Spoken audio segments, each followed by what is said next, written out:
नमस्कार दोस्तों, आप सबका स्वागत है रोजगार विद प्रमोद यूट्यूब चैनल पर। दोस्तों आज हम लोग पढ़ेंगे हिंदी, और हिंदी में हम लोग स्टार्ट कर रहे हैं वर्ण और वर्णमाला। ठीक है दोस्तों, तो अगर वीडियो पसंद आता है तो लाइक कर दीजिएगा, चैनल को सब्सक्राइब करके घंटे वाले बटन को जरूर दबाइए, जिससे कि हमारी वीडियो का नोटिफिकेशन आपको बराबर मिलता रहे। दोस्तों हम टारगेट कर रहे हैं उत्तर प्रदेश पुलिस परीक्षा को, जो कि आगामी परीक्षा आने वाला है। तो यूपी जो पुलिस परीक्षा होगी दोस्तों, उसके सिलेबस को हम लोग कवर कर रहे होंगे। हमारा डेली वीडियो आता रहेगा, आप लोग चैनल को सब्सक्राइब कर लीजिए। और आइए स्टार्ट करते हैं हम लोग वर्ण और वर्णमाला। तो सबसे पहले दोस्तों हम इसमें सीखेंगे, समझेंगे कि वर्ण किसे कहते हैं। देखिए दोस्तों, वर्ण किसे कहते हैं, सबसे पहले इसके बारे में हम लोग सीखेंगे। देखिए, भाषा की सबसे छोटी इकाई या ध्वनि को वर्ण कहते हैं। जो भी हम लोग बोलते हैं, जो भाषा हम लोग बोलते हैं, इसकी जो सबसे छोटी इकाई होती है, चाहे उसकी इकाई, छोटी इकाई बोलिए या ध्वनि बोलिए, उसी को हम लोग कहते हैं वर्ण। दोस्तों वर्ण इतना छोटा होता है, इसको और टुकड़ा नहीं कर सकते हैं। मतलब ये वर्ण जो होता है बिल्कुल छोटा होता है, टुकड़े में इसको तोड़ नहीं सकते हैं। ठीक है, इसके बाद बात करते हैं हम लोग मौखिक भाषा की सबसे छोटी इकाई क्या होती है। दोस्तों मौखिक भाषा की सबसे छोटी इकाई होती है ध्वनि। जब हम लोग बोलते हैं तो हम लोग अपनी बातों को जब बोल कर किसी को समझाते हैं तो उसे ध्वनि कहते हैं, और यही जो ध्वनि है यह मौखिक भाषा की सबसे छोटी इकाई होती है। ठीक है, वर्ण दो प्रकार के होते हैं, यहाँ पर लिखेंगे। वर्ण जो है दोस्तों, वर्ण दो प्रकार का होता है।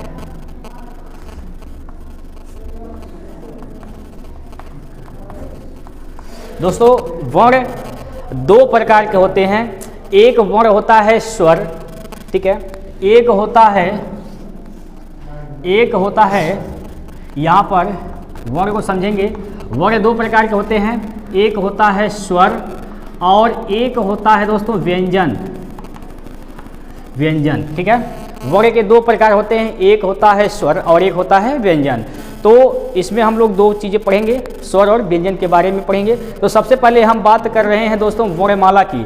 वर्णमाला किसे कहते हैं। वर्णमाला में दोस्तों कुल 52 वर्ण होते हैं। जो हमारी वर्णमाला होती है, वर्णमाला किसे कहते हैं, वर्णों के समूह को वर्णमाला कहते हैं। जैसे मान के चलिए एक बोरे में चीनी रखा हुआ है, तो चीनी के छोटे छोटे दाने होते हैं, और उन सभी दानों को इकट्ठा कर दिए तो चीनी का ढेर बन जाता है, तो उसे कहेंगे चीनी का वर्णमाला, चीनी का माला हो जाएगा। उसी प्रकार वर्णों के माला, यानी वर्णों के जो माला है, काफ़ी ज़्यादा वर्ण है, उसको हम इकट्ठा कर दिए हैं, उसी को हम लोग कहते हैं वर्णमाला। वर्णमाला होते हैं 52। वर्णमाला कितने होते हैं दोस्तों। वर्णमाला जो है यह होता है टोटल 52। वर्णमाला में 52 वर्ण होते हैं। आप लोग इस बात को याद रखेंगे। ठीक है, वर्णों का सुव्यवस्थित क्रम या समूह को वर्णमाला कहते हैं। दोस्तों हम जब वर्ण को लिखते हैं तो उसको एक सुटेबल तरीके से सजाते हुए लिखते हैं, उसी क्रम को ही हम लोग वर्णमाला कहते हैं। वर्णों का सार्थक समूह को शब्द कहते हैं, और जब हम लोग वर्ण को एक सार्थक समूह में लिख देंगे तो उसे हम लोग शब्द कहते हैं। जैसे मान लीजिए हमें लिखना है कमल, लिखना है दोस्तों हमें कमल। देखिए एक क भी एक वर्ण है, म भी एक वर्ण है, और ल भी एक वर्ण है, लेकिन इन सभी वर्णों को हम एक सुटेबल तरीके से लिख दिए हैं तो एक शब्द बन गया, कमल बन गया। ठीक है, तो इसे जब वर्णों के सार्थक समूह को शब्द कहते हैं। इसका एक सार्थक, इसका मतलब एक अर्थ भी निकल रहा है कमल। ठीक है, यह हो जाएगा शब्द। ठीक है दोस्तों, चलिए अब एक बात आप लोग समझेंगे दोस्तों, एक बात आप लोग समझेंगे यहाँ पर, ध्यान से आप लोग बातों को सीखेंगे और समझेंगे। सबसे पहले देखिए वर्ण आता है, ठीक भाई, वर्ण, और वर्ण से बनता है दोस्तों शब्द। एक एक वर्ण को मिलाकर बनता है शब्द। ठीक, और इस शब्द से बनता है पदबंध। शब्द से क्या बनता है दोस्तों, पदबंध बनता है, पदबंध। ठीक है, और पदबंध से बनता है उपवाक्य।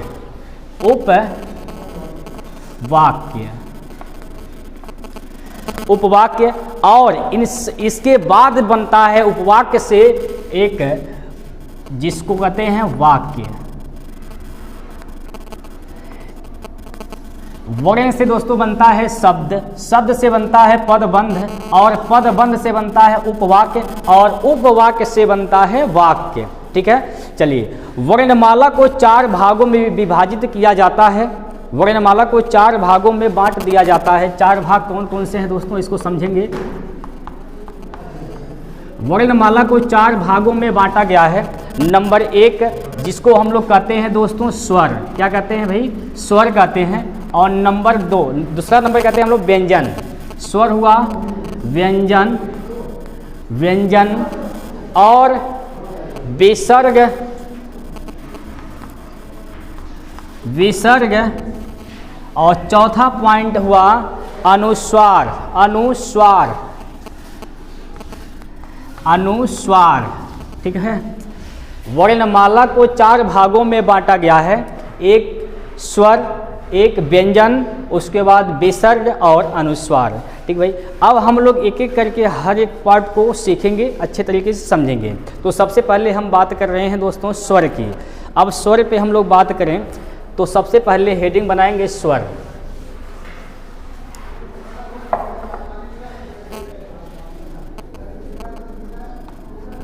स्वर, देखिए दोस्तों स्वर किसे कहते हैं। देखिए स्वर जो होती है दोस्तों यह स्वतंत्र इकाई होती है। मतलब स्वतंत्र का मतलब यह हुआ स्वर को बोलने के लिए किसी और ध्वनि की आवश्यकता हमें नहीं होती है। यानी स्वर खुद अपने आप में स्वतंत्र ध्वनि होती है। तो स्वर क्या है, यह स्वतंत्र इकाई होती है, यह स्वतंत्र इकाई है। स्वर एक स्वतंत्र इकाई है। जिन वर्णों के उच्चारण में मुख से निकलने वाली वायु बिना किसी रुकावट के बाहर आ जाती है उसे हम लोग स्वर कहते हैं। यानी स्वर को बोलने के लिए जब भी हम स्वर बोलते हैं तो हमारे मुख से जो वायु बाहर निकलती है वह कहीं उसको अवरोधक नहीं मिलता है, कहीं रुकता नहीं है, बिना रुकावट के बाहर आ जाती है, उसी को हम लोग स्वर कहते हैं।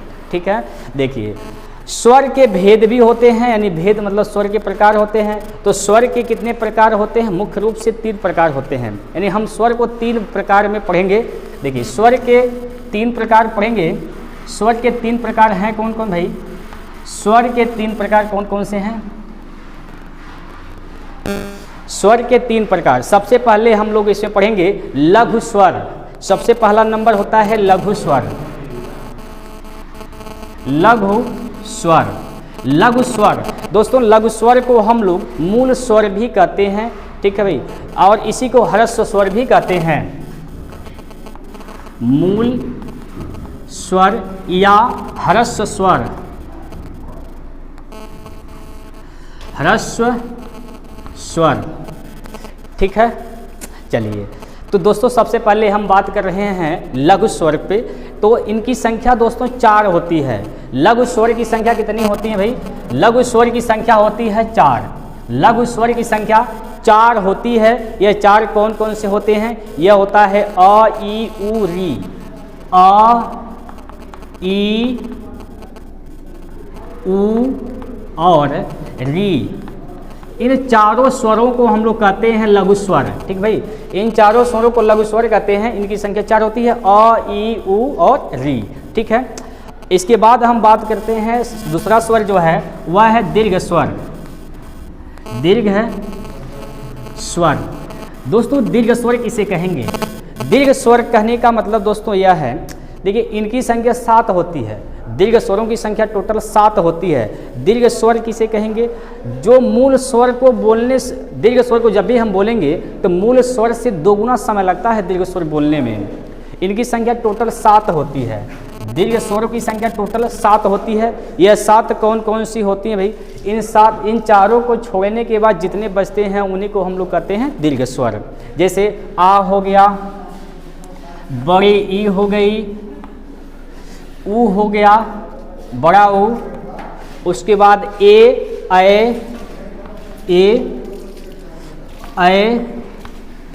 ओ, औ।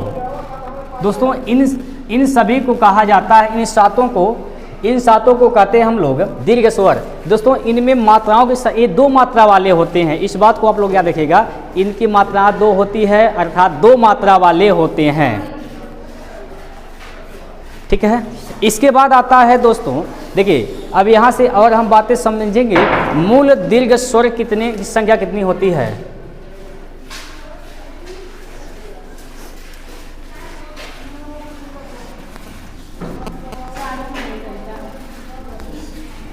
मूल दीर्घ स्वर, दोस्तों मूल दीर्घ स्वरों की संख्या कितनी होती है, तो मूल दीर्घ स्वर होते हैं दोस्तों 3। मूल दीर्घ स्वर होते हैं 3। अब ये कौन कौन से होते हैं, एक होता है आ, बड़ी ई और बड़ा ओ। आ होता है और बड़ी ई होती है और बड़ा ओ, इन तीनों को कहा जाता है मूल दीर्घ स्वर। दीर्घ स्वर में भी मूल दीर्घ स्वर होते हैं, कौन कौन, आ, बड़ी ई और बड़ा ओ, ये तीनों को दीर्घ स्वर कहते हैं। इसके बाद दोस्तों आता है संयुक्त स्वर। संयुक्त स्वर, संयुक्त स्वर, दोस्तों संयुक्त स्वरों की संख्या कितनी होती है। संयुक्त स्वरों की संख्या टोटल 4 होती है, इस बात को आप लोग याद रखेंगे। संयुक्त स्वरों की संख्या 4 होती, कौन कौन से, ए, ऐ, ओ, औ। ए, ऐ, ओ, औ, इन चारों स्वरों को संयुक्त स्वर कहा जाता है, ठीक है। इसके बाद दोस्तों जो हम लोग स्वर तो हम लोग पढ़े थे 3 प्रकार के होते हैं मुख्य रूप से, एक होता है लघु, एक होता है दीर्घ, तीसरा जो स्वर है दोस्तों उसे फ्लुत स्वर कहते हैं। फ्लुत स्वर क्या होता है भाई, इसको समझेंगे। तीसरा जो स्वर है हमारा, तीसरा जो स्वर है वह है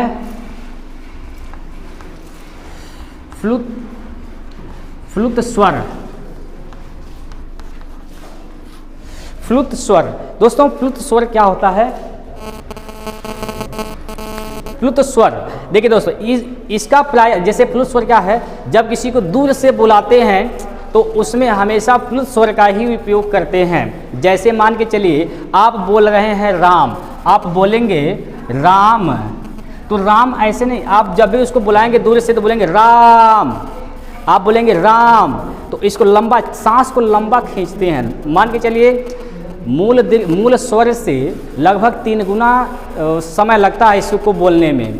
जैसे राम हो गया, ओम, ओम, जब भी आप ओम बोलेंगे तो ऐसे नहीं बोलेंगे ओम, नहीं, आप ओम बोलेंगे तो बोलेंगे ओम, लंबा सांस खींचते हैं, तो इसे बोलते हैं हम लोग फ्लुत स्वर। इसको ऐसे लिखा जाता है, इसको लिखेंगे हम लोग, लिखने में इसको ऐसे लिखेंगे हम लोग, रा अलग लिखेंगे और ये गुरु स्वर लगाएंगे, गुरु मात्रा लगाएंगे और यहाँ पर म लिखेंगे। इसका मतलब हुआ इसको बोलने में ज़्यादा समय लग रहा है, ठीक है भाई।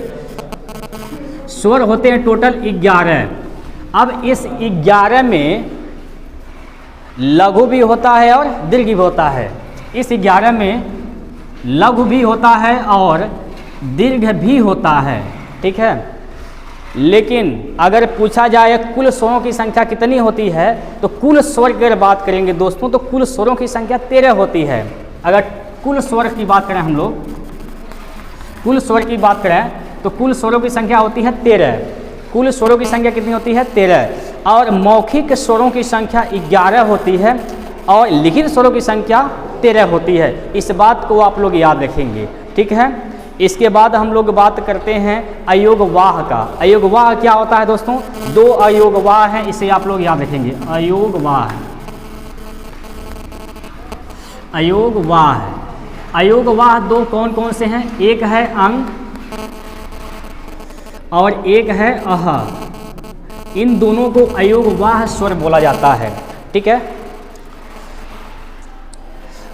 इन दोनों को अयोगवाह स्वर कहते हैं। और इस अंग वाले को कहा जाता है, इस अंग वाले को इसे कहते हैं अनुस्वर। इसी का नाम है दोस्तों अनुस्वर। अनुस्वर इसका नाम है। और इसको कहते हैं हम लोग अह, इसको कहते हैं विसर्ग, इसको कहते हैं अह को कहते हैं विसर्ग, विसर्ग कहते हैं, ठीक है। अयोगवाह को स्वर और व्यंजन के बीच की कड़ी माना जाता है। इस बात को भी आप लोग याद रखिएगा, स्वर और व्यंजन दोनों का गुण होता है अयोगवाह में, ठीक है, इसलिए इसे बीच की कड़ी मानते हैं। तो आज के दोस्तों इतना है, फिर आगे मिलते हैं अगले वीडियो में। तो वीडियो को पूरा देखिएगा और चैनल को सब्सक्राइब जरूर करिए, घंटी वाले बटन को दबा लीजिए। हमेशा आपके सामने मैं आता रहूँगा नए वीडियो के साथ, ठीक है। तो आज के लिए इतना ही, नमस्कार, जय हिंद, जय भारत।